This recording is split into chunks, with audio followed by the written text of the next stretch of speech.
Bismillah teman-teman, mangga silakan buat mengisi presensi musiknya.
Teman-teman jangan lupa untuk mematikan mic-nya dulu dan mengaktifkan kamera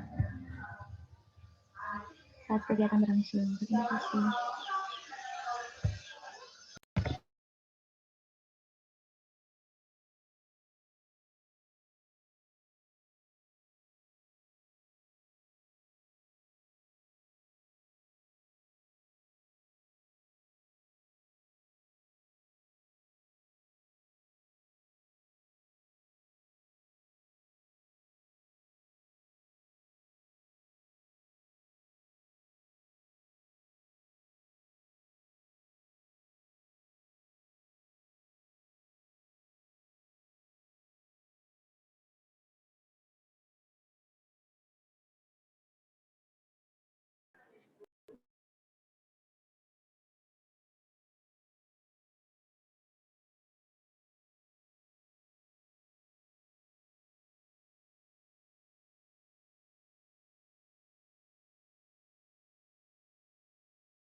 Waalaikumsalam. Ya, sudah mulai ya, silakan. Selamat ya. Ya, silakan. Ini teh kuliah duha atau bina tutor? Lalu Pak Sania. Kuliah duha, oh Bapak. Iya, sok lanjutkan. Ya teman-teman, alhamdulillah Bapaknya sudah hadir. Langsung saja kita mulai. Bismillahirrahmanirrahim. Assalamualaikum warahmatullahi wabarakatuh. Alhamdulillah. Min syururi anfusina wa min sayyiati a'malina may yahdihillahu fala mudhillalah wa may yudhlil fala hadiyalah. Asyhadu an la ilaha illallah wa asyhadu anna Muhammadan abduhu wa rasuluh la nabiyya ba'dahu amma ba'du. Rabbi shrah li sadri wa yassir li amri. Dan syukur kehadirat Allah Subhanahu wa taala karena atas berkat rahmat dan hidayahnya alhamdulillah kita dapat dipertemukan dalam pekanan kuliah duha PAI kali ini. Salawat serta salam semoga terlimpah curahkan kepada baginda Nabi besar kita yakni Nabi Muhammad SAW, kepada keluarganya, para sahabatnya, tabi'in tabi'atnya, sampai kepada kita semua selaku umatnya yang mudah-mudahan mendapatkan syafaatul uzmanya di yaumil qiyamah kelak. Izin perkenalan, nama saya Tania Siti Khofifah sebagai MC pekanan tutorial kuliah duha PAI kali ini yang bertemakan masjid sebagai pusat pembinaan umat. Dan ada narasumber kita ya yang alhamdulillah sudah hadir, Bapak Dr. Ella Sumarna MAG. Nah, langkah baiknya sebelum kita mulai kegiatan ini, marilah kita mengucapkan basmalah bersama-sama. Bismillahirrahmanirrahim. Mau langsung saja Pak ke materian ya? Ya, silakan. sini sebelum ke acara yang kita tunggu-tunggu ya, di sini saya akan membacakan terlebih dahulu CV materi kita.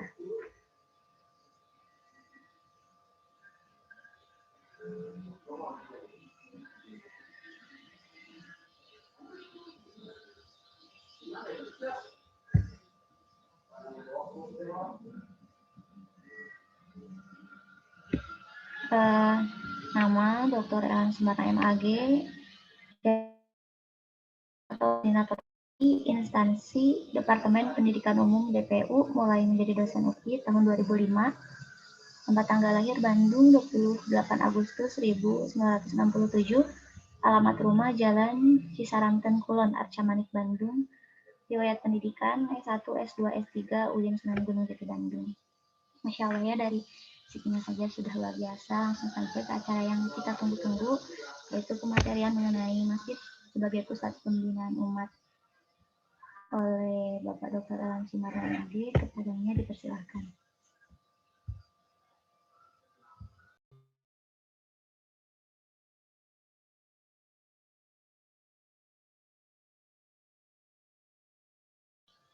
Bapak maaf, mic-nya. Biasa suka lupa sebenarnya. Baik. Bismillahirrahmanirrahim. Assalamualaikum warahmatullahi wabarakatuh.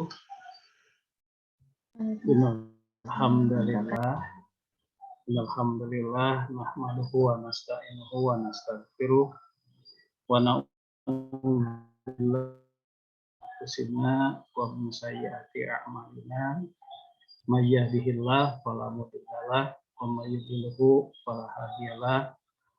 Asyhadu an la ilaha illallah wahdahu la syarikalah. Asyhadu anna Muhammadan abduhu wa rasuluhu la nabiyya ba'dah. Allahumma shalli wa sallim ala sayyidil mursalin Muhammadin wa ala alihi wa sahbihi ajma'in.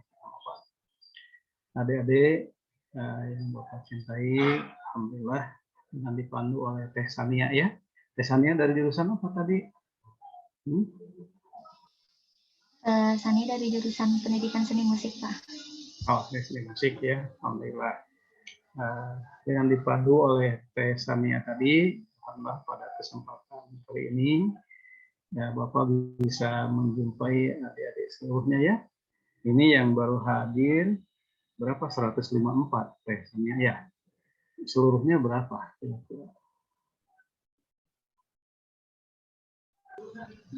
Nggak nyampe 300. Biasanya 300 kalau kadang duha kurang ya. Ya Pak, kadang ada yang 300, ada yang 200. Mungkin gitu. belum masuk semuanya, Pak. Ya. Baik, adik sekalian, sambil menunggu teman-teman kita yang belum masuk, pada kesempatan ini kita akan mencoba mendiskusikan mendiskusikan tentang masjid dan pemberdayaan umat ya. Kenapa diskusi ya, memang karena adik-adik ini udah mahasiswa ya, pola pembelajarannya lebih ke diskusi ya. Nah, Bapak hanya menyampaikan beberapa garis besarnya saja yang mudah-mudahan jadi inspirasi untuk kita berdiskusi ya. Baik, adik-adik, tema atau judul yang ditugaskan kepada Bapak kali ini kita bicara tentang masjid dan pemberdayaan umat. Kenapa ini ada masjid dan pemberdayaan umat, dua kata ya? Nah, sebab masjid itu menurut sejarah dan menurut potensinya sangat besar sekali ya perannya. Nah, berdasarkan sejarah, adik-adik, masjid ini dari zaman Rasulullah ya sampai hari ini tentunya itu di samping dilaksanakan sebagai tempat ibadah. Bahkan awal mula dibangunnya fasilitas umum di zaman Nabi adalah masjid, gitu ya, masjid. Karena itu masjid amat berpengaruh sekali terhadap eksistensi peribadahan dan pemberdayaan, begitu. Jadi masjid yang pertama, tempat yang pertama kali dibangun oleh Rasulullah itulah masjid. Nah, kenapa ada pemberdayaan umat? Ya karena memang ibadah di masjid itu tidak hanya sebatas ibadah dalam pengertian makro, ibadah langsung, ya. Di sana dibina semua hal-hal yang terkait dengan aktivitas kehidupan. Yang tentu saja aktivitas kehidupan itu tidak lain dan tidak bukan ibadah juga. Nah, jadi oleh karena itu yang dibina dalam masjid itu selain ibadah yang mahdo, nah ibadah mahdo itu adalah ibadah yang langsung kepada Allah seperti sholat, begitu ya. Nah, sementara ibadah yang tidak langsung kepada Allah atau yang disebut dengan ibadah ghair mahdo, nah itu juga dibina di masjid. Itu yang kemudian hari ini dikenal dengan pemberdayaan umat. Nah, mestinya kalau dalam bahasa kita, dalam literatur Islam, ya, masjid tempat ibadah.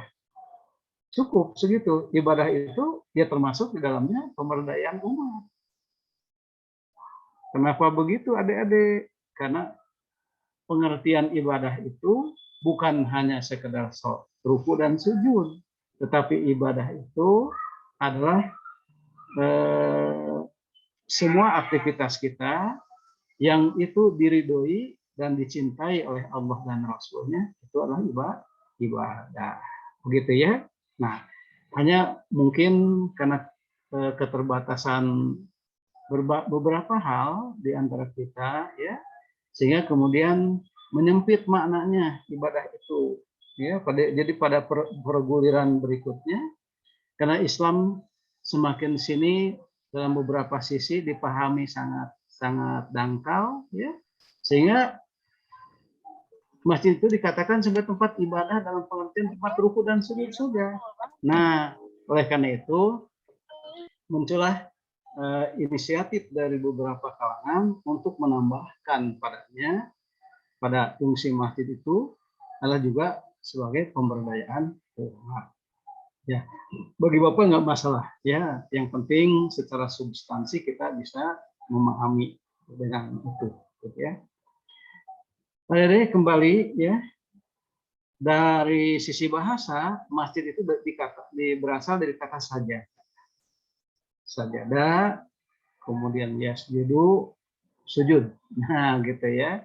Kalau bentuk irregular verb-nya, nah itu bentuk perubahan katanya ya, dari sajadah yasjudu, sujud, ya. Jadi sajadah itu tempat sujud, sajadah itu seseorang telah bersujud, yasjudu sedang sujud, sujudan itu ya sujud.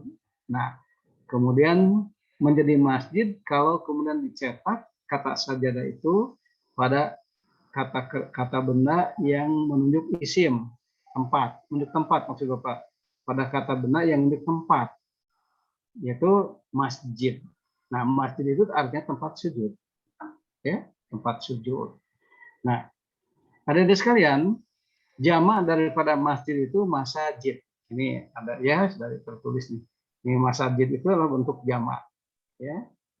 Nah, secara bahasa arti masjid itu tempat sujud.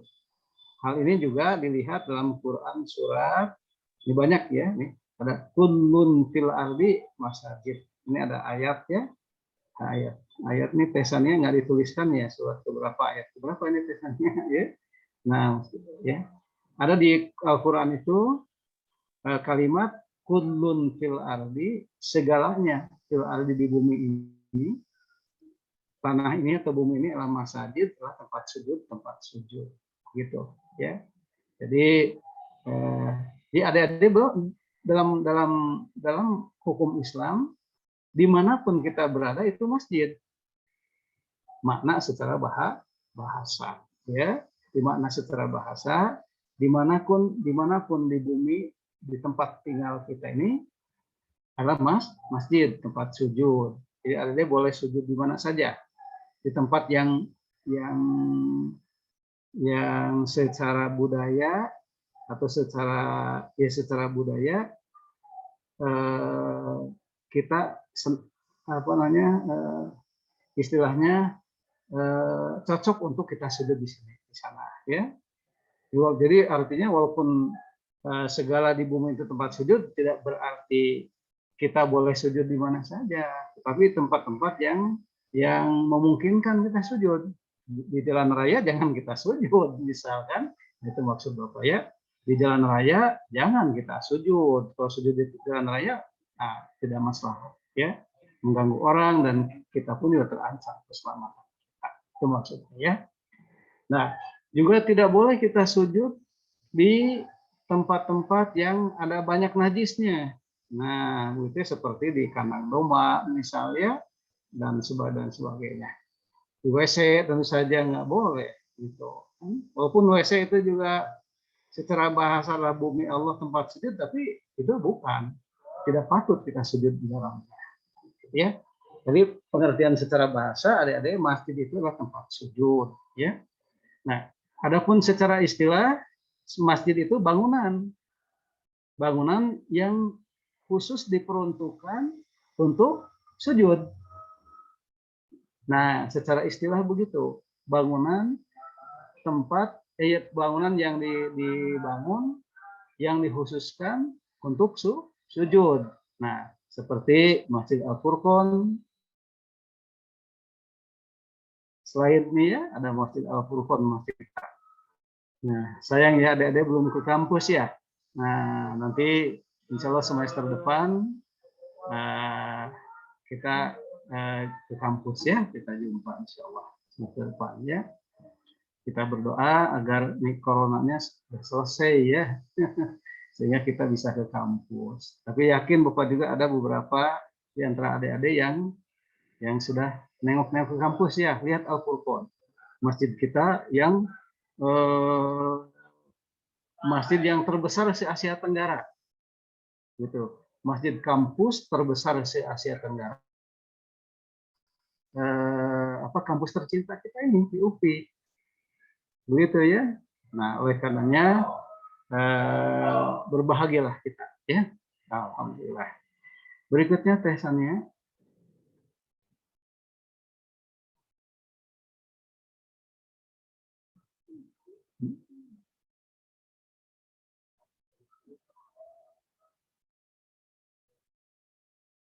Berikutnya, ya, dipindahkan slide-nya.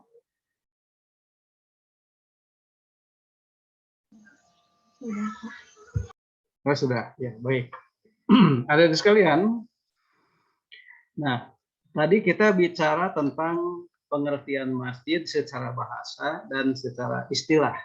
Secara bahasa artinya tempat sujud, secara istilah atau secara hukum artinya bangunan yang khusus diperuntukkan untuk sujud. Nah, ya. Jadi kalau secara istilah, nah sekolah itu bukan tempat sujud, rumah kita bukan tempat sujud, ya begitu. Karena rumah kita bukan masjid. Nah, gitu ya. Baik, kita masuk kepada memakmurkan masjid. Adik-adik sekalian, tugas kita terhadap masjid itu adalah memakmurkannya, ya, memakmurkannya. Nah, kewajiban memakmurkan masjid itu sebagaimana tersebut dalam Quran surat At-Taubah ayat 18. Ya, surat At-Taubah ayat 18. Nah, Bapak ingin antara ada yang membacanya coba. Bapak minta aja ya, nggak apa-apa ya, kita belajar baca ya. Nah, coba Bapak minta ini ada itu apa? Jiko ya? Jiko. Betul. Nah, silakan baca Ji. Yang sebelah kanan. Ya. Auzubillahiminasyaitonirrajim. Bismillahirrahmanirrahim.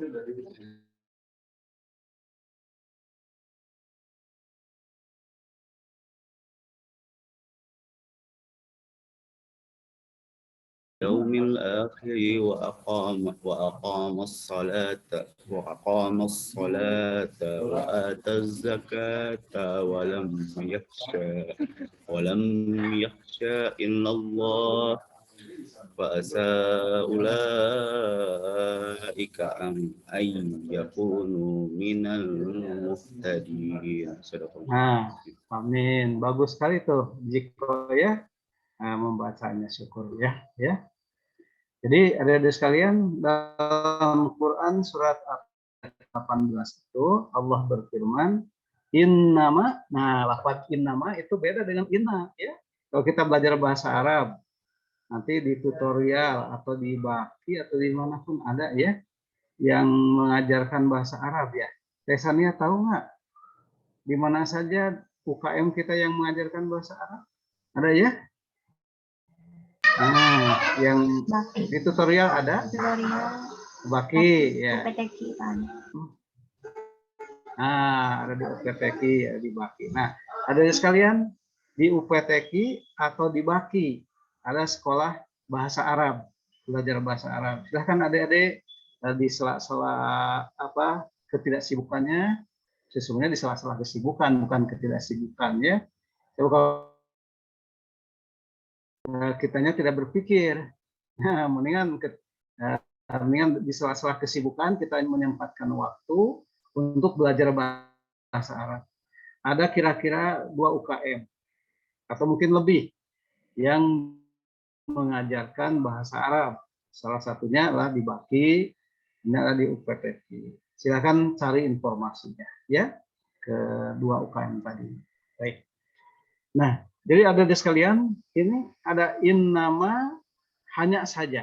Nah, hanya saja artinya bukan sesungguhnya. Kalau sesungguhnya inna. Jadi ada inna, ada innama. Kalau inna itu artinya sesungguhnya. Kalau innama ada 2 kata, gabungan 2 kata itu dari lafaz inna dan ma.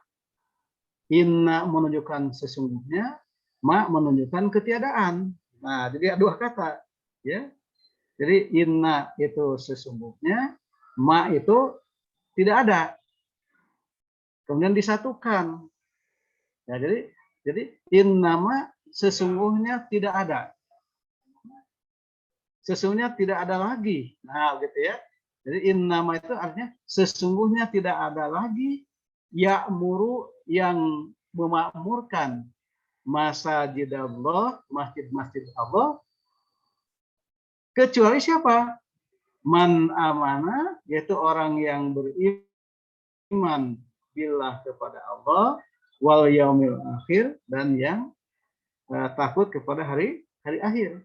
Kemudian wa aqoma sholat, mereka menegakkan sholat, wa ataz zakah, dan mereka menunaikan zakat, walam yakhsha, dan mereka tidak takut illallah, kecuali kepada Allah. Nah, jadi ada sekalian begitu. Jadi lafaz innama itu artinya sesungguhnya tidak ada lagi. Atau dalam bahasa, kalau dalam bahasa EYD-nya ya, bahasa yang bakunya, innama hanya saja, begitu. Ya, innama hanya saja yang memakmurkan masjid Allah itu tidak lain adalah ini, orang-orang muslim yang memiliki ciri iman kepada Allah satu, kemudian wal yaumil akhir, dan iman kepada hari akhir. Kemudian mereka menegakkan sholat, kemudian mereka menunaikan zakat, dan mereka tidak takut kepada Allah. Nah, ini ciri-cirinya.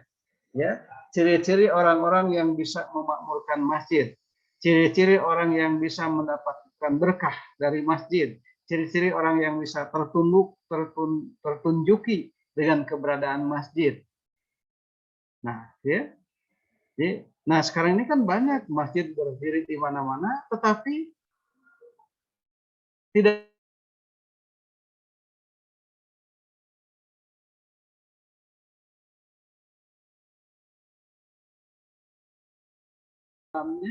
atau yang ada sekitarnya tidak punya tidak tertunjuki dengan keberadaannya, gitu. Nah, persoalannya di mana? Ya persoalannya tadi, si orang yang lewat ke masjid, orang yang sholat di masjid, ataupun siapapun yang di tengah-tengahnya ada masjid, kalau dia itu beriman kepada Allah, dia beriman kepada adanya hari akhir, dia menegakkan sholat, dia menunaikan zakat dan tidak takut kecuali kepada Allah, maka orang tersebut berhak untuk mendapatkan berkah dari keberadaan masjid tadi, karena dia adalah orang yang berhak juga untuk ada di dalamnya, untuk tertunjuki dengan keberadaan. Nah, begitu ya. Nah, jika seandainya begitu, adik-adik, fa'asa ulaika, maka boleh jadi ulaika mereka itu an yakunu akan menjadi minal muhtadin, dari kelompok yang tertunjuki. Nah, begitu adik-adik sekalian, ya. Nah, jadi kalau Al-Furqan kita ini megah masjidnya, tetapi kita sebagai orang Al-Furqan merasa tidak ada keterkaitan dengannya, wah, ini berarti kita tidak masuk kepada ciri-ciri yang disebutkan tadi. Begitu, ya. Berikutnya, Teh Sania. Nah, ini ada 7 golongan ya. Mungkin berikutnya ya ada. Coba.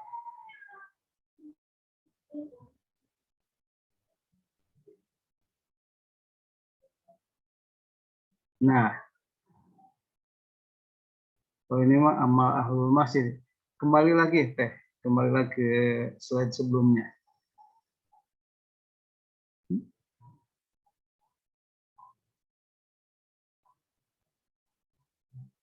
Kembali ke, nah ini dia. Nah, dari sekalian, demikian juga ada hadis Nabi yang dikeluarkan oleh Imam Bukhari dan Muslim. Di sana disebutkan ada 7 golongan yang akan dinaungi oleh Allah. Salah satunya adalah orang yang hatinya senantiasa terpaut di masjid. Sayang hadisnya nggak dimunculkan ya, nggak ada hadisnya ya. Biasanya ya, tidak lupa kalau tidak ada hadisnya khusus. Nah, jadi bahkan dalam hadis yang dikeluarkan oleh Imam Bukhari, ada sekalian, itu disebutkan 7 golongan yang mendapatkan naungan di padang mahsyar nanti.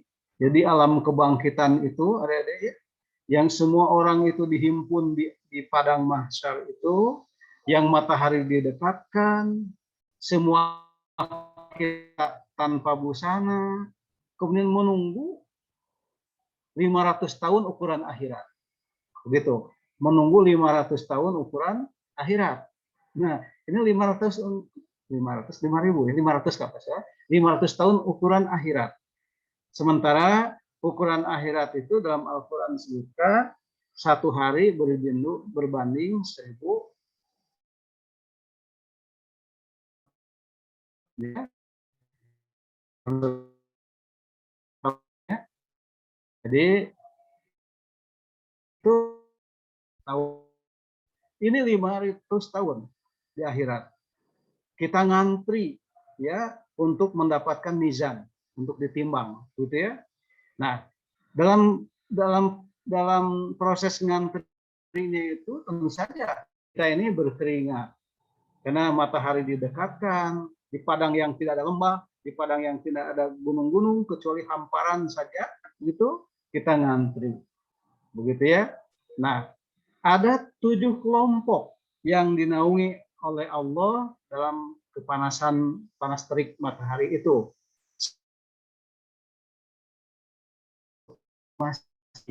Ketika masih di dunia itu hatinya terpaut ke masjid terus. Siapa dia itu? Ya tadi kembali kepada ayat tadi surat At-Taubah ayat 18, itu mereka yang beriman kepada Allah, kemudian mereka yang takut beriman kepada hari akhirat, kemudian menegakkan sholat, menunaikan zakat, dan hanya takut kepada Allah semata. Begitu. Nah itu ya, ada di sekalian. Baik, berikutnya Teh Sania.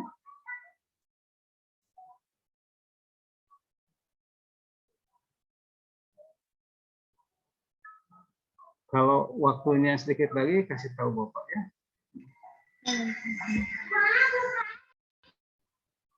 Nah, baik, ada sekalian, kita masuk kepada amaliyah daripada ahli masjid ya. Amaliyah ahli masjid itu apa saja? Ya, amaliyah ahli masjid itu sehingga dia tergolong kepada orang yang beriman kepada Allah, beriman kepada akhirat, kemudian termasuk kepada mereka yang menegakkan sholat dan menunaikan zakat dan yang hanya takut kepada Allah tadi, bagaimana amaliyahnya orang seperti tadi? Coba kita lihat dalam Quran surat An-Nur ayat 24 sampai 35. Ya.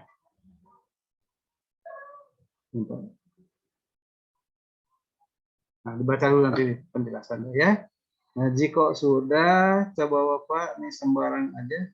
Atau tesannya tunjuk putrinya. Coba. Mangga, Pak.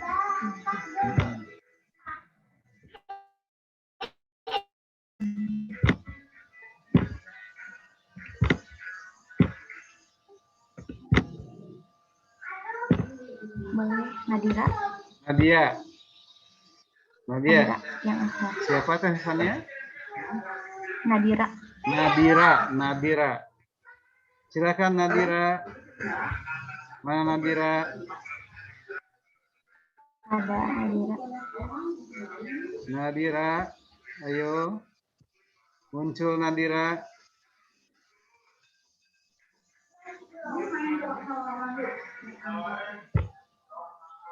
Ya Nadira.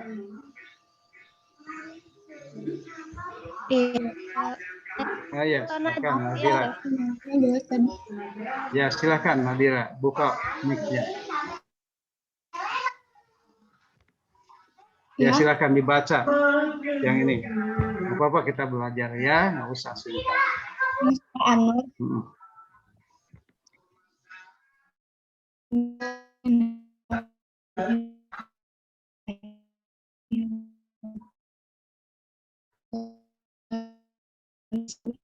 Mathalu nurihi kamishkati fiha misbahul misbahu fi zujajatin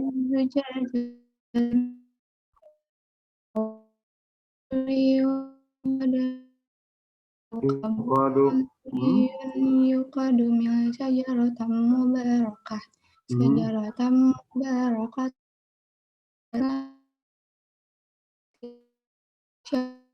wal aqrabiyata yakadu zayyu walam tamsas kunar Terus? Yaduna ala nuh yahdillahil linurihi man yasha wa yadribullahu al-amsala linnas wallahu bikulli syai'in alim. Ya, baik. Bagus Nadira ya. Kenapa Nadira?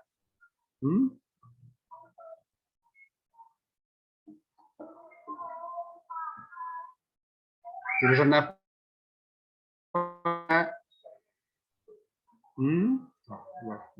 Baik ya. Adik-adik coba lihat nih amaliyah ahlul masjid itu seperti yang digambarkan dalam surat An-Nur, yaitu bahwa Allah itu adalah nurus samawati wal ardh. Allah itu cahaya yang menerangi di seluruh langit dan bumi ini, gitu ya. Masalah nurihi, adapun perumpamaan cahayanya itu adalah fihan, seperti sebuah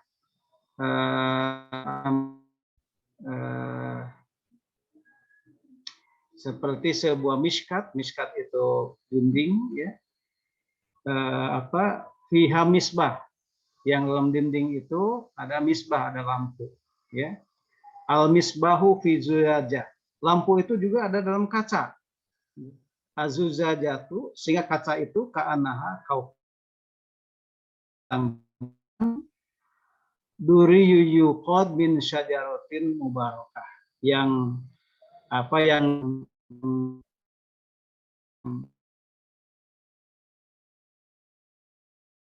pohon zaitunatil la syarqiyah wal gharbiyah, yaitu pohon zaitun yang keberadaannya tidak di timur dan tidak di barat ya. Nah, yakadu zaituha, nah ya, hampir-hampir minyaknya itu yudiu, sudah terang, minyaknya itu menerangi, walam tam sasunar, sebelum disundut oleh api ya. Jadi ketika apinya itu belum menyundut minyak itu, ya, belum menyentuh minyak tadi, tetapi minyaknya itu, maksudnya bahan bakarnya tadi itu sudah terang, apalagi ketika disundut. Nah, itu seperti perumpamaan seperti cahaya Allah itu seperti itu, ya. Nah, hanya tentu saja cahaya Allah itu akan bisa disaup mereka yang memakmurkan masjid Allah tadi, ya. Nah, karena itulah yahdillahu linurihi, Allah akan memberikan petunjuk kepada cahayanya itu siapa? Mayyasya, bagi yang dikehendaki oleh Allah. Nah, yang dikehendaki oleh Allah tadi adalah man amana billah wal yaumil akhir wa iqamas shalah wa ita'iz zakah wa lam yakhsha illallah tadi, ya.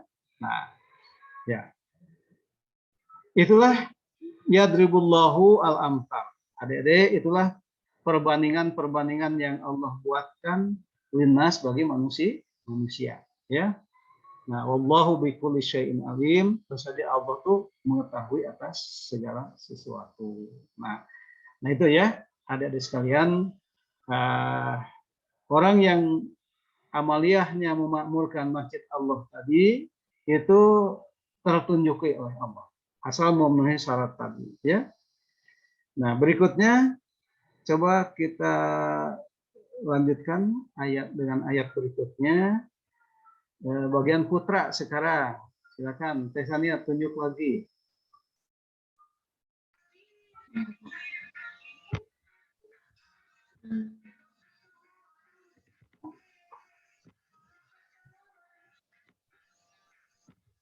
Siapa? Erik Salman. Erik Salman. Silakan. Erik Salman, baca ayat berikutnya. Yang mana, Pak? Yang ini, yang fi buyutin azinallah. Oh.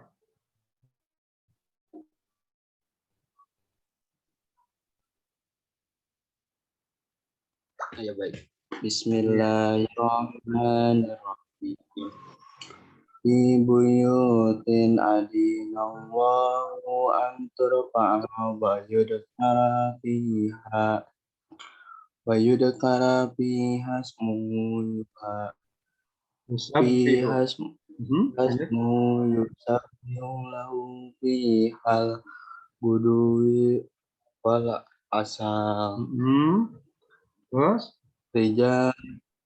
Rijalul la nalahihim bijaratun wala bay'un an dzikrillahi wa aqimis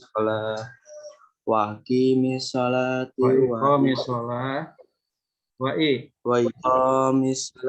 wa ita'in zakat.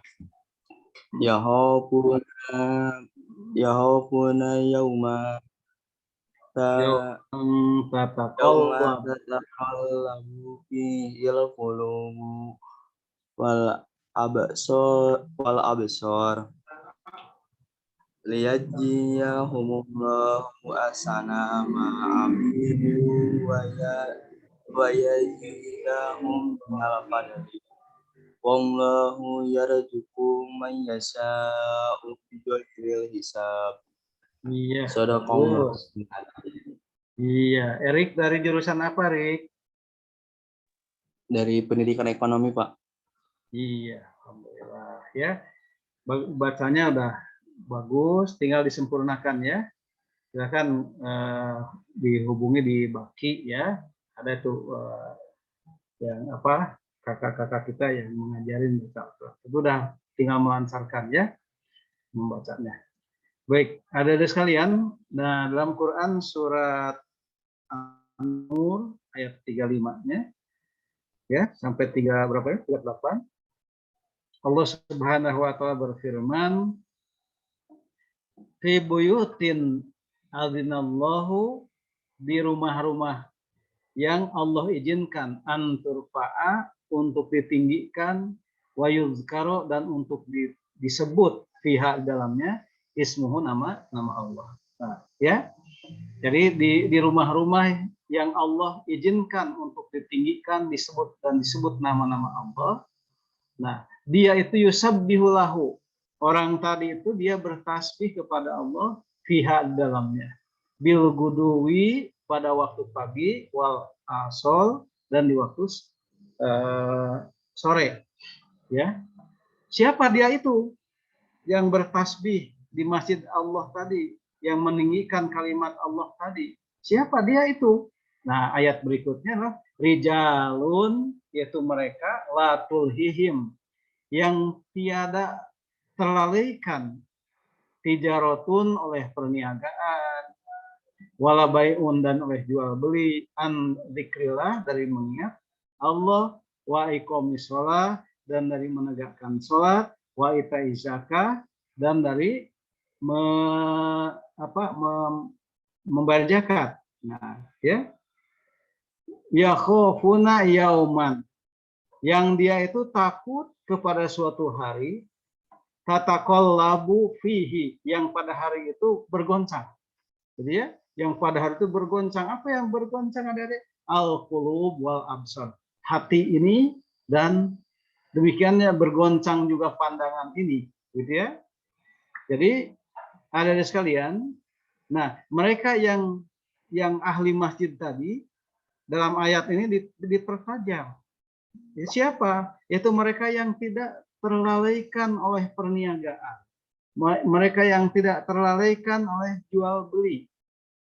Untuk tetap berzikir kepada Allah, untuk tetap menegakkan sholat, untuk tetap kemudian membayar zakat, dan untuk tetap takut akan satu hari di mana pada hari itu al-qulub wal absar, yaitu semua hati kita ini, semua pandangan kita ini berguncang, ya, berguncang karena takutnya, begitu ya, tidak menentu, ya, begitu.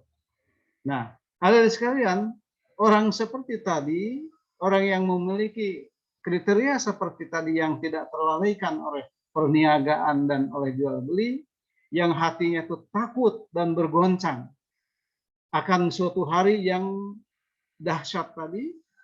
Nah, kepada orang tersebut liyaziyahumullahu, Allah tambahkan pahalanya ahsanama, dengan pahala yang terbaik amilu yang mereka kerjakan, wa yaziduhum, dan Allah tambahkan kepada mereka bonusnya min fadlihi, dari karunia.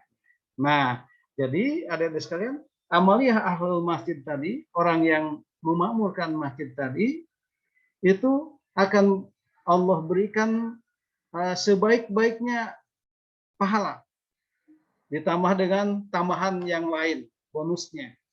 Bonusnya apa? Bonusnya itu dalam ayat yang lain adalah memandang wajah Allah, gitu ya. Jadi bonusnya itu kalau dalam ayat lain dikatakan yang disebut dengan bonusnya itu adalah memandang wajah Allah. Wallahu yarzuqu man yasha. Allah itu memberikan rezeki kepada siapa yang Allah kehendaki di luar hisab dengan tanpa perhitungan. Gitu. Nah, baik. Berikutnya Teh Sania. Atau waktunya masih ada ya?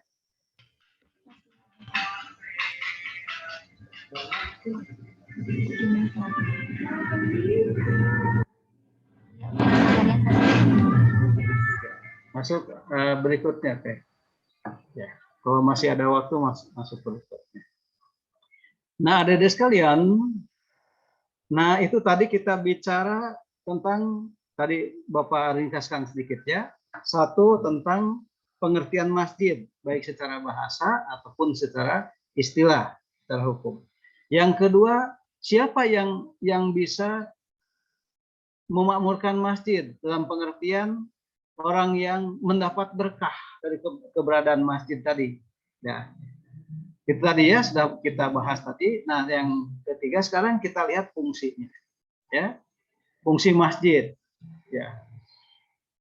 Nah, kaitan dengan tadi, dengan pembicaraan kita di awal, masjid itu adalah sebagai pusat pemberdayaan pelayanan dan aktivitas umat. Nah ya, atau diringkaskan fungsi masjid itu untuk ibadah. Itu ringkasnya. Sebab arti ibadah itu adalah segala aktivitas. Kembali segala yang disebut dengan masjid itu adalah fungsinya untuk ibadah. Ibadah itulah segala aktivitas kita, entah itu yang berkaitan langsung dengan Allah, hablum minallah, entah itu yang berkaitan dengan manusia, tetapi kalau semua itu ada dalam apa yang Allah ridhoi dan apa yang Rasulnya cintai, maka dikatakan ibadah. Nah begitu ya, hanya bolehlah supaya lebih fokus dikatakan fungsi masjid itu sebagai pusat pemberdayaan, pelayanan dan aktivitas umat. Nah ya, di masjid kita, di Masjid Al-Furqan kita ini sudah sekitar ya walaupun masih kurang dari 100% ya, tetapi sudah di atas rata-rata 50%, 60-70% kita menggunakan masjid seperti itu ya. Nah, gitu ya. Nah, insya Allah ke depan Masjid Al-Furqan kita semakin fungsinya semakin seperti apa yang disebutkan di sini ya. Kedepannya akan menjadi begitu, menjadi begini sesuai dengan apa yang kita minta ya, yang kita pahami. Nah, hadirin sekalian, baik ya. Dalam sebuah hadis dikatakan al masjidu baitu kulli mu'min. Nah, ya. Di sini nih ada hadis Nabi, al masjidu, masjid itu adalah baitu kulli mu'min, menjadi rumah bagi sekian, menjadi rumah bagi setiap mukmin. Ya. Jadi ketika kita sudah jelas pada waktu kita sholat ya, ini di luar waktu sholat kita rehat itu di masjid. Ya, dari sebelum kita misal tidak ada aktivitas di kelas, tidak ada aktivitas di perpustakaan, ya kita kembalinya ke masjid. Untuk apa di masjid? Ya, untuk paling tidak untuk sekedar mengobrol dengan teman-teman, paling tidak untuk mengerjakan tugas-tugas. Sungguh masjid kita di Al-Furqan sudah menyiapkan diri untuk itu ya. Adik-adik kalau tak salah itu di Al-Furqan wifi-nya gratis, masih gratis kan tesannya, lupa nih. Ada ya wifi kita ya? Hah? Di masjid?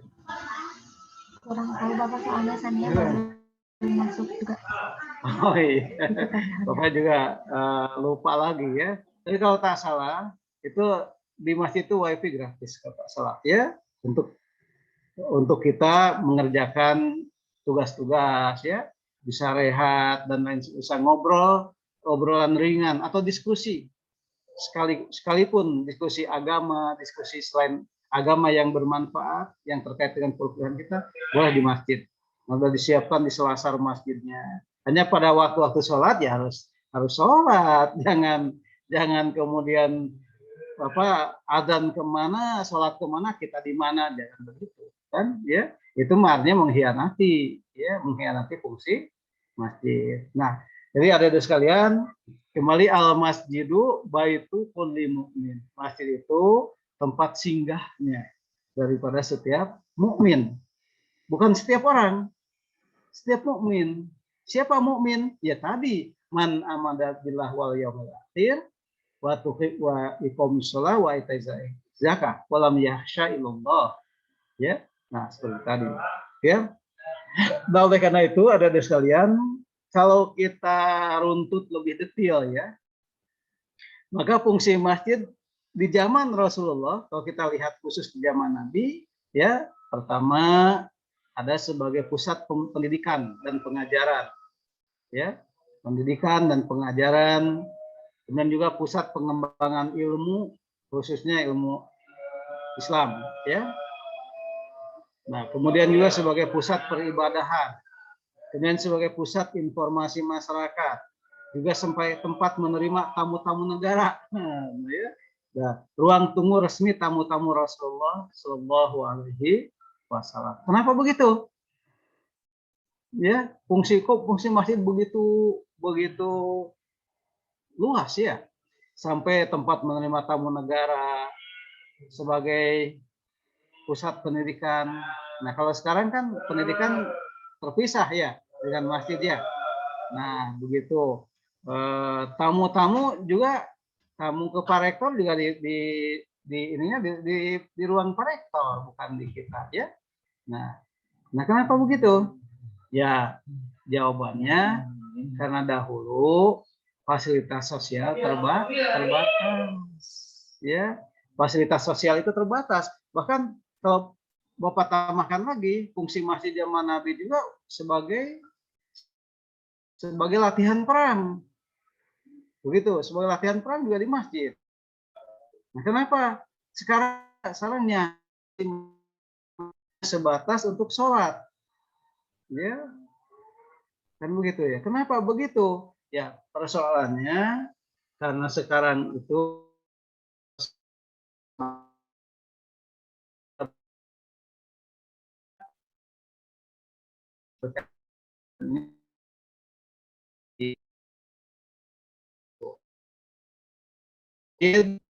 perannya lebih diarahkan kepada fungsi pelatihan dan fungsi pengontrolan daripada kegiatan-kegiatan sosial tadi.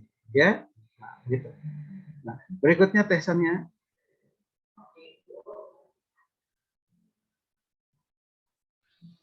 Punten, waktu untuk pematerian sudah habis. Sudah habis, ya gitu ya.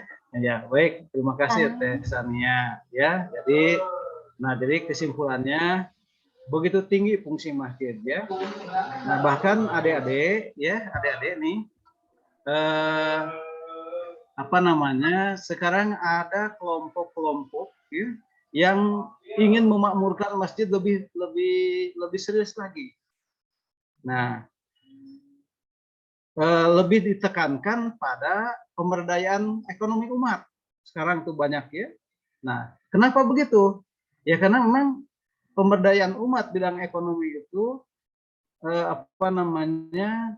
hal yang segera harus dilakukan ya, karena umat ini amat tergantung. Kita ini umat Islam ini hanya sebagai pangsa pasar aja, sebagai umat Islam ini sekarang hanya sebagai seksi konsumtif aja, seksi konsumen saja ya. Nah, sementara masjid itu menjanjikan pemberdayaan. Nah, jadi kita ini jangan kalah dengan Indomaret dan Alfamaretnya. Kalau Indomaret dan Alfamaret mengeruk keuntungan sampai ke pelosok-pelosok dan lebih banyak jumlahnya, Bapak yakin masjid ini lebih banyak dari Indomaret dan Alfamaret. Coba bayangkan ada masjid, ada musola. Nah, itu semua potensi-potensi besar untuk bagaimana kalau setiap DKM itu mengembangkan aspek ekonominya, akan melebihi keuntungannya dan akan melebihi jumlahnya daripada Indomaret dan Alfamart. Begitu ya. Nah, tinggal gimana nih kita memberdayakan masjid ini dengan sebaik-baiknya. Karena itu kecintaan kepada masjid itu betul-betul harus ditanamkan oleh setiap kita. Ya. Baik, kembali ke Teh Sania. Alhamdulillah, terima kasih kepada Bapak yang telah menyampaikan materinya yang sangat luar biasa. Selanjutnya akan ada sesi tanya jawab ya. Silakan buat peserta yang ingin bertanya, boleh ditulis di room chat. Jangan lupa sebutkan nama dan jurusannya. Mangga. Silakan Adik, kita sekarang akan kembangkan bertanya ya.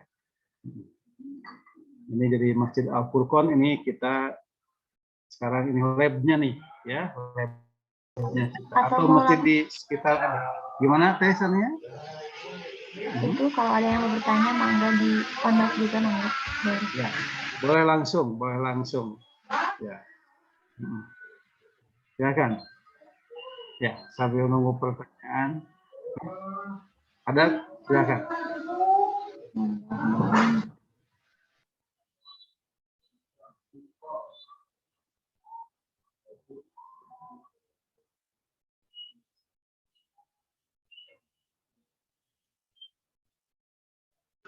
apakah ada yang ingin bertanya mengenai pemateri yang telah Bapak sampaikan mengenai masih sebagai pusat pembinaan umat?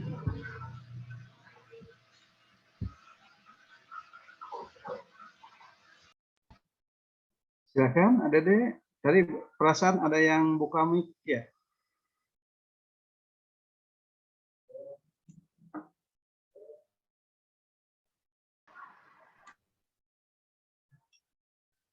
Ada ya, Teh? Teh itu ada yang bertanya, Teh? Oh, ada ya? Oh, mangga teman-teman. Ya, kalau saat ini sambil nunggu yang bertanya ya. Kalau yang bertanya silakan langsung. Nah, sambil nunggu ini Bapak. Ya, ini sudah ada kok. Silakan. Pertanyaannya dari Prima Yuliana DKP. Izin bertanya, hukum membangun toilet di kiblat masjid dan hukum sholat di masjid itu bagaimana ya? Nah, ya. Hukum Baik, membangun ini. toilet. Membangun toilet di kiblat masjid ya, jadi searah dengan kiblat masjid bagaimana? Ya ini secara umum tidak boleh, ya secara umum tidak boleh kita tuh membangun masjid di depannya toilet gitu, ya tidak boleh gitu. Nah oleh karena itu sebaiknya tidak dibolehkan, ya sebaiknya dirubah ya karena tidak nyaman dan tidak pantas ya toilet di depan masjid ya. Nah oleh karena itu sebaiknya dirubah, tapi kalau ada keterbatasan itu dan ini menyangkut keterbatasan tanah, dana dan lain sebagainya, ya selama keterbatasan itu membatasi kita, ya selama itu kita darurat gitu ya. Nah kalau masjid kita Al Furqon di depannya nggak salah ya. Gitu ya. Nah, tapi kan kitanya sholatnya di atas, toiletnya kan di bawah, ya begitu ya. Nah, toiletnya di bawah. Nah, jadi seyogianya ya kan memang nggak tahu nih desain siapa ya Al-Furqan ini kok begitu ya. Tapi makanya sebaiknya sholatnya di atas ya, jangan menghadap ke toilet begitu. Ya, baik. Silakan lagi. Terima kasih Pak. Langsung kepada pertanyaan selanjutnya ada dari Nazira Anya, Prodi Pendidikan Ekonomi. Izin bertanya mengenai apa hukumnya bagi orang non Muslim yang masuk ke dalam masjid. Ya, baik. Hukumnya bagi orang non Muslim yang masuk ke dalam masjid. Orang non Muslim itu najis. Orang kafir itu najis. Ya, najis. Tidak boleh masuk ke masjid karena najis. Nah, najis apanya? Nah, ya najis dalam arti najis akidahnya. Begitu ya, najis akidahnya. Karena sebaiknya kalau ada teman kita yang non muslim itu tidak berada di masjid. Ya di luaran aja lah, nggak apa-apa. Di luaran aja ya. Gitu. Di luaran aja, di selasar atau di mana, ya, begitu. Nah, jadi karena orang non-muslim itu adalah najis. Najis secara akidah tentunya, ya, bukan najis itunya banyak kotoran, bukan. Ya, najis secara akidah. Karena akidahnya tidak bertauhid kepada Allah atau akidahnya membantah kepada Allah. Nah, sehingga hukumnya najis. Karena itu tidak boleh masuk ke masjid. Gitu ya. Silakan, masih ada lagi? Untuk di room chat kita sudah tidak ada. Mangga bagi teman-teman yang ingin bertanya boleh on mic langsung. Masih ada waktu. Ada waktu ya. So, mumpung kita bisa dialog ya. Nah, adik-adik sekalian sambil nunggu dialog, Bapak mengundang ya. Bapak mengundang adik-adik untuk untuk hadir pada kajian hadis, ya, untuk hadir pada kajian hadis tiap hari apa teh? Tiap hari apa teh? Kajian hadis. Kajian hadis Bukhari tiap hari Kamis, ya. Tiap hari Kamis ya sementara mah di Zoom dulu ya gitu. Nanti Zoom-nya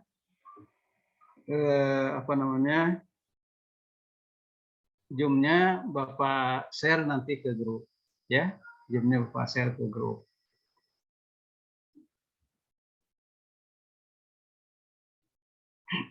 Ya. Itu adik-adik.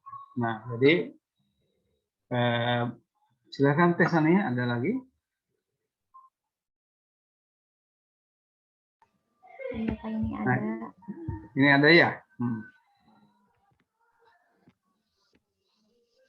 Dari Fauzia, Pak. Fauzia Zaha, DKV, izin bertanya Bapak, mohon maaf sebelumnya, bagaimana hukum wanita yang sedang berhalangan sholat masuk ke dalam masjid? Misalkan untuk sekedar duduk menemani rekannya sholat atau beristirahat. Sedangkan ada beberapa pendapat yang tidak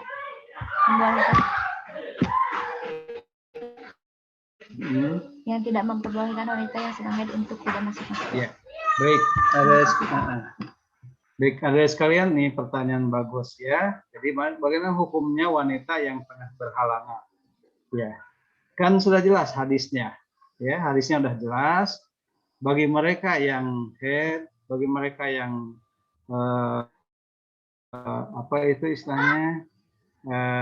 junub, itu tidak boleh masuk masjid. Nah, kan katanya sudah ada pembalut untuk wanita, sudah bersih, ada pembalut. Iya kan, kalau pembalut itu hanya membersihkan, bukan mensucikan. Kan beda bersih dengan suci. Sekarang ambil dengan orang yang junub. Yang kan sudah dibersihkan, tetapi dia belum mandi wajib. Nah, kalaupun dia bersih, mandi, ya, tetapi niat dan caranya tidak dengan cara mandi junub, ya tidak boleh masuk ke masjid karena dia belum suci. Nah, jadi beda ya suci dengan bersih. Ya, beda suci dengan, kalau bersih mah bersih dari kotoran, kalau sucinya suci dari najis. Nah, tidak setiap najis itu kotor, tidak setiap kotoran itu najis, tidak setiap najis itu kotor. Begitu. Ya. Nah, jadi kalau yang suci itu tentu bersih. Tetapi kebersihannya juga ukuran kebersihan suci tadi. Misal, bolehkah kita kotoran unta masuk ke masjid? Boleh. Dan itu kotorannya suci. Walaupun misalnya kotoran kotor, tapi suci. Kan gitu ya. Nah, itu dalam kajian hadis kita, kajian Bukhari itu kita ada ya, zaman Nabi, orang bisa masuk ke masjid dengan menambatkan atau memarkirkan, mengikatkan untanya. Nah, begitu masuk ke masjid. Nah, jadi nih gitu ya, boleh jadi mungkin adik-adik nih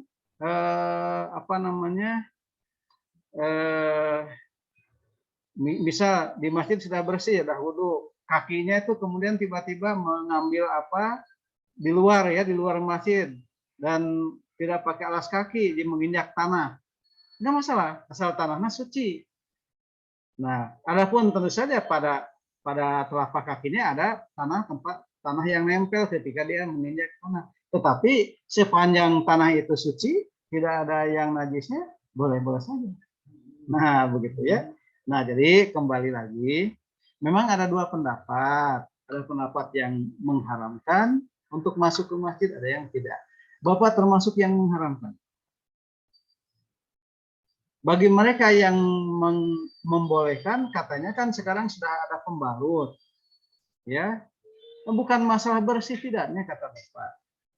Toh orang junub juga tidak boleh masuk masjid walaupun dia sudah mandi. Kalau mandinya bukan mandi, kalau mandinya dengan mandi biasa yang bukan mandi junub, ya tentu saja dia belum suci dan tidak boleh masuk masjid. Itu orang yang junub. Demikian juga orang yang head tadi, ya begitu. Jadi karena belum suci, oke lah kalau dia sudah bersih dengan pembalut tadi, tapi kan belum suci. Nah itu masalahnya ya. Nah, baik. Ya, sebaiknya diberitahu temannya yang itu untuk tidak ke masjid, tapi mungkin kalau ada acara ya di selasar aja lah, ya di selasar aja. Kalau masjid kita ini luas, ya. Masjid kita ini luas, ya. Nah, yang disebut dengan masjid itu masjid yang utama di atas ya. Yang di atas lantai kita kan ada berapa lantai masjid kita? Ada tiga lantai ya. Yang disebut masjid itu kan yang di atas tuh. Yang ruangan utama. Adik-adik boleh diskusi di bawahnya dengan teman-teman kita yang mungkin lagi head ya, di bawah saja gitu.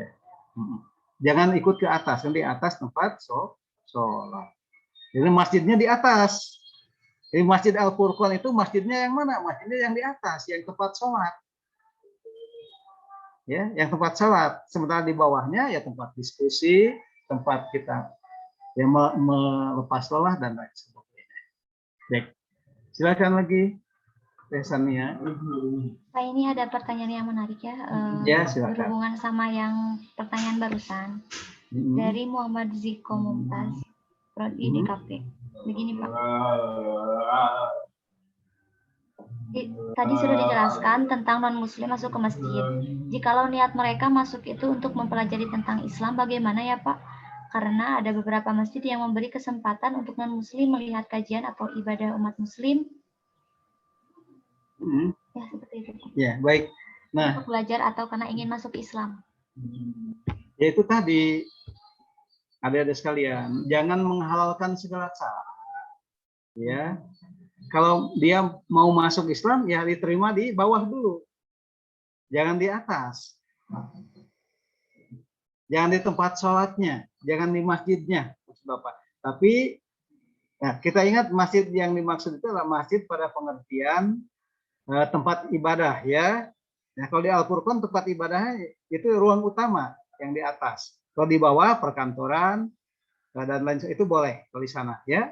Nah, di perkantorannya boleh, tapi jangan masuk ke atas karena itu tadi najis tadi, ya, najis tadi. Nah, jadi kalau ada yang mau masuk Islam ya diterima di perkantoran. Nah, kemudian di sana di prosesi masuk Islamnya di perkantoran, baru kemudian pengucapan selamat dan lain sebagainya di atas, gitu ya. Pengucapan selamat dan sebagainya di atas, di tempat sholat kita. Ya, begitu. Jadi karena belum Islam, kecuali kalau sudah Islam, ya, begitu. Itu satu. Kemudian untuk mempelajari Islam bagaimana? Nah, mempelajari Islam kata Bapak aja, ya dibuat di bawah aja. Kalau di Al-Furqan ya dibuat di perkantorannya aja. Sana. Kalau sekarang kan bisa pakai streaming, mungkin paling tidak pakai suara atas bawah, ya suara bawah dia ngumpul di sana. Jangan bersatu dengan kita karena belum sah masuk Islam. Gitu ya. Nah, itu ukurannya. Jangan kemudian kita mengukur hal-hal yang itu ya kan dia katanya mau masuk Islam. Siapa tahu hidayah, kita kan belum tahu dia dapat hidayah tidaknya, baru mau tertarik. Boleh jadi kemungkinannya besar juga setelah dia itu dia tidak jadi, atau boleh jadi dia kedatangan dia ke masjid dalam rangka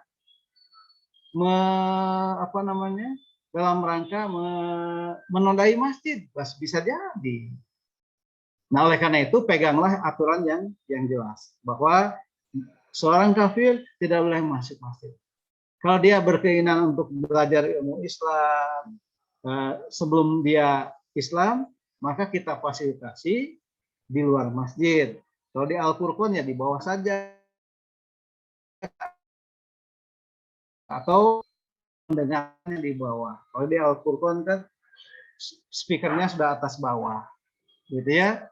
Nah, kan kita, nah itu jangan menyerah kalah, jangan ini kan ini, jangan dulu, jangan, usahakan dulu ya. Nah itu baik itu. Kalau dia ya, alhamdulillah. Bagaimana tesannya? Ada lagi? Ini ada 2 pertanyaan lagi ya Pak. Silakan. Ada dari Prima Yulina. Bagaimana Pak Cina kalau misalnya orang Islam masuk ke rumah ibadah lain seperti gereja atau kuil guna memfoto untuk pekerjaan atau sekedar tugas, itu bagaimana? Ya itu tadi.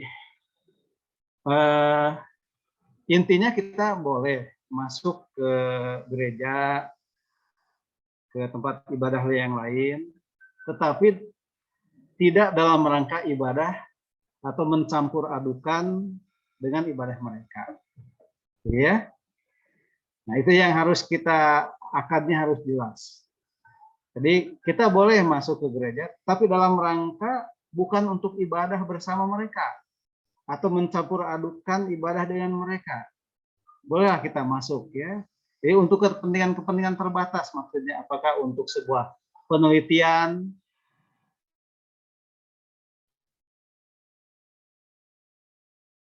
bahkan kepentingan terbatas. Nah, ini bolehlah gitu ya, untuk kepentingan terbatas yang tidak bisa dihindari gitu ya. Tetapi persoalannya adik-adik ya, banyak contoh dan kejadian, karena Bapak juga pernah terjadi kepada Bapak dulu waktu seusia adik-adik kuliah ya, kan Bapak jurusannya perbandingan agama dulu waktu kuliah ya gitu. Nah, Bapak ada tugas dari dosen untuk meneliti keberadaan atau untuk berdialog dengan pendeta gitu ya, untuk berdialog dengan pendeta. Bapak ada tugas, sengaja waktu yang disepakati itu adalah jauh dari waktu duhur dan asar ya. Jadi artinya waktu yang disepakati itu adalah pada duhur, artinya kita semua udah sholat duhur kan di masjid ya. Baru setelah itu jam 1 kita janjian. Tetapi apa yang terjadi? Mereka menjebak dengan alasan itu dan ini. Akhirnya waktu waktu itu diselenggarakan jam 4. Artinya si pendeta itu menjebak agar kita tidak sholat asar. Kita diterima jam 1 tepat, tetapi mengulur sampai jam 4. Coba bayangkan ya. Acara apa saja dalam? Ya kita disuguhi makanan. Tetapi aneh, sesungguhnya itu kayak misa. Ya, sesungguhnya kayak misa. Ada artinya kayak misa itu sesungguhnya kok persis seperti misa. Ya, pembakti misa itu kebaktian mereka ya. Itu ada anggur, ada roti. Coba bayangkan. Suasananya pun juga begitu. Nah itu kan kita dijebak. Ya, dalam pandangan mereka kan kalau roti itu Yesus, anggur itu adalah darah Yesus, bagian gitu ya. Nah jadi kita dijebak dalam hidangan itu. Nah setelah itu ya jam 2 kan dekat tuh, jam 3. Nah asar kan diulur 1 jam. Sampai kita mulai jam 4 kita tidak bisa sholat apa-apa di dalam gereja. Begitu. Nah, tentu saja Bapak dan teman-teman juga bukan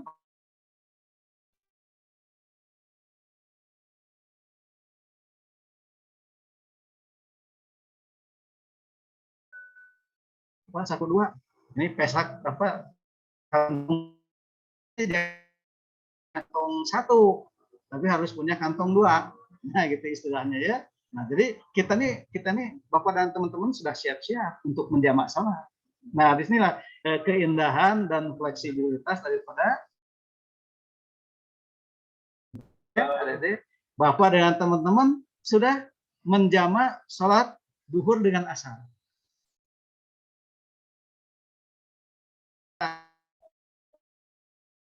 itu jam 4 perbincangannya dengan pendeta, selesai maghrib. Jadi mereka menjebak untuk tidak sholat asar. Ya kita kan sudah sholat. Nah, gitu ya.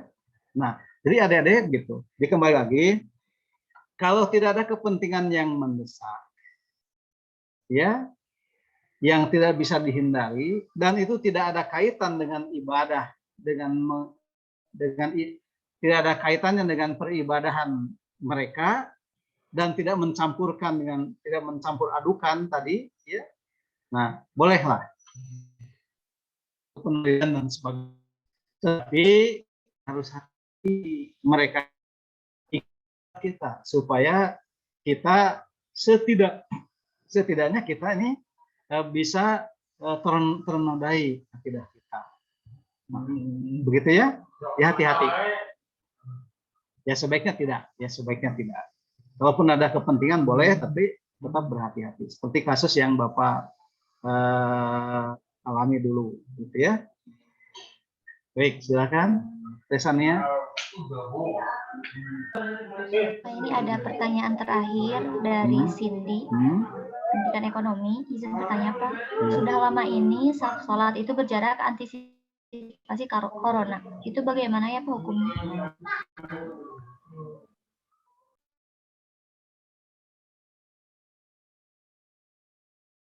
Gimana Teh? Gimana?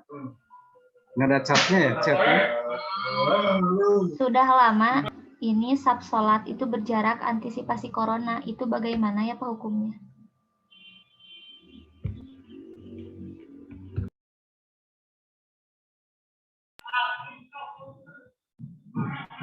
Ya, ulangi sebentar nih ada anak-anak. ya, tengkar anak-anak. Gimana ulangin lagi Teh? Ya. Sudah lama ini saat sholat itu berjarak antisipasi corona. Itu bagaimana ya Pak hukumnya? Ya, yang renggang itu ya, renggang itu ya. Ya. Ya, Pak. Jadi adik-adik sekalian, jadi kembali ada hukum umum, ada hukum khusus, ya.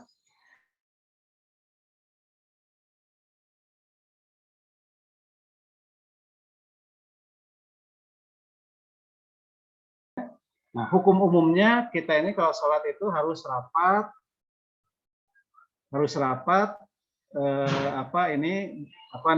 ini rapat, kaki juga rapat ya, dalam sholat itu rapat, gitu ya. Lurus. Tetapi itu hukum umum apabila keadaan normal. Bagaimana kalau kita sakit? Tidak akan rapat. Misal sakit, ada yang sakit, itu tidak bisa. Misal ketika Jumatan tuh Bapak banyak lihat ada yang orang tua pakai itu ya, duduk dan sholatnya pakai kursi, kan tidak rapat. Itu kan hal yang khusus, ya. Nah, tidak bisa dihukumi oleh hal yang umum. Hal yang umum tidak bisa, ya. Nah, demikian juga kasus corona tadi, ya. Karena kasusnya corona, ya, kita kan melihatnya sisi dohir. Jangan sampai kita ini madorot dan memadorotkan. Artinya kita ini tidak tahu apa kita ini punya virus atau tidaknya, kan kita tidak tahu. Demikian juga teman kita di samping, kita tidak tahu dia terjangkiti atau tidaknya virus. Nah, itu tadi dalam rangka tidak madorot dan tidak dimadorotkan, maka renggang dulu. Sampai saatnya insya Allah kita rapat lagi. Ya, insya Allah. Nah, jadi ketika kita ini masa pandemi seperti ini kan ukurannya khusus. Jangan diukur dengan umum. Ya, begitu. Kan tidak boleh kita juga sholat berjamaah ke masjid kalau dalam kondisi ini, ya, begitu. Di zaman Nabi, adanya di zaman Nabi itu bukan ditambahkan adanya.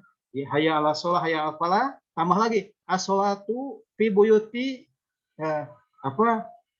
hayya ala sholah, hayya ala falah, as-sholatu fi buyutikum. Tambahannya begitu dalam adanya itu. Jadi sholat di rumah kalian masing-masing. Adanya di masjid, perintahnya untuk sholat di masing-masing. Nah ini kan hukum umum, hukum khusus bagi keadaan khusus. Jadi jangan sampai keadaan khusus dihukumi oleh hukum yang umum. Nah begitu ya adik-adik. Jadi kita renggang aja dulu untuk supaya kita bisa selamat menyelamatkan. Begitu ya. Insya Allah setelah pandemi selesai, kita akan segera merapatkan kembali. Insya Allah dalam waktu dekat. Ya, kuliah juga kan sebentar lagi. Semester depan kita bisa tatap muka. Ya, nah, begitu. Baik, itu Teh Sania masih ada lagi? Alhamdulillah Pak, sudah waktunya sudah habis. Ya. Alhamdulillah ya, kita sudah ada di penghujung acara, yaitu penutupan demikian rangkaian acara pekanan kuliah 2 PAI kali ini. Saya membacakan dulu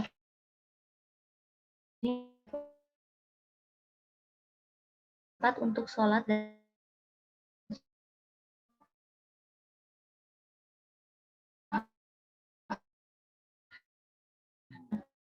akhir sholat, menunaikan zakat siapapun selain Allah. Sebagai layanan dan menjadi rumah